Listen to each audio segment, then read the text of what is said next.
ನನ್ನ ಪ್ರೀತಿಯ ಮಗುವೆ, ಅನ್ನದಾನ ಮಾಡು. ಅದು ಸಾಧ್ಯವಿಲ್ಲದ ಪಕ್ಷದಲ್ಲಿ ಸ್ವಲ್ಪ ತಿಂಡಿಯನ್ನಾದರೂ ನೀಡು. ಇಂತಹ ಕೆಲಸ ನನಗೆ ಖುಷಿ ಕೊಡುತ್ತದೆ.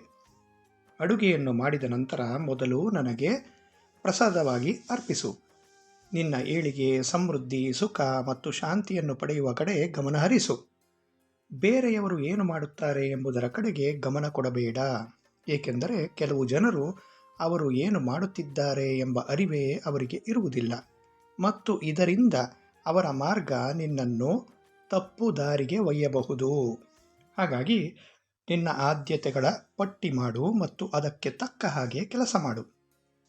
ಮಸಾಲೆ ಪದಾರ್ಥಗಳನ್ನು ಸೇವಿಸುವುದನ್ನು ಕೆಲವು ದಿನಗಳು ತಪ್ಪಿಸು. ಬೀದಿಯ ಆಹಾರ ಪದಾರ್ಥವನ್ನು ತಿನ್ನುವುದನ್ನು ಬಿಡು. ಉದಿಯನ್ನು ಪ್ರತಿದಿನ ಸೇವಿಸು. ನಾನು ನನ್ನ ಎಲ್ಲ ಭಕ್ತರ ಜೊತೆಗೆ ಇರುತ್ತೇನೆ. ಹಾಗಾಗಿ ನನ್ನ ಮಕ್ಕಳು ಯಾರೂ ಒಬ್ಬಂಟಿಗರಾಗಿಲ್ಲ. ಖುಷಿಯಿಂದ ಇರು, ನಗುನಗುತ್ತಾ ಇರು.